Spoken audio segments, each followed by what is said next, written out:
Grandi e bambini in festa ieri sera in piazza Milano a Jesolo per il lungomare delle stelle.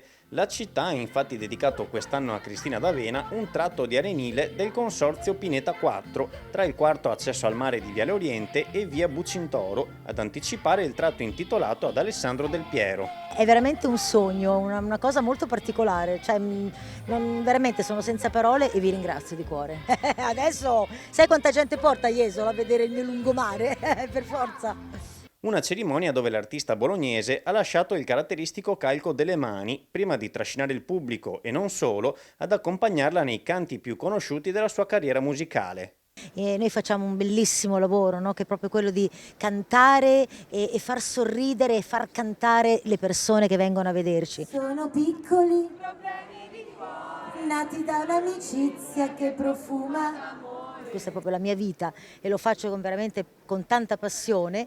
Continuerò a cantare le mie canzoni, a cantare canzoni nuove e a coinvolgere sempre il mio pubblico, grandi e piccini, perché la sigla del cartone animato non ha età, quindi io continuerò a farlo con tutto l'amore che ho dentro. Sono le sorelle che han fatto.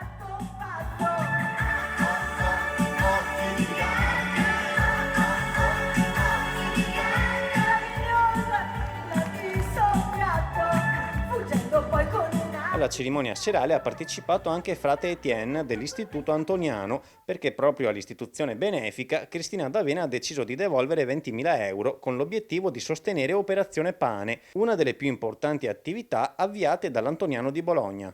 Se si può cerchiamo di aiutare chi ha bisogno e io lo faccio appunto attraverso Operazione Pane per donare un piatto caldo a chi non ce l'ha, per donare un po' di calore a chi non ce l'ha, donare una piccola parte di me fondamentalmente a chi ha bisogno.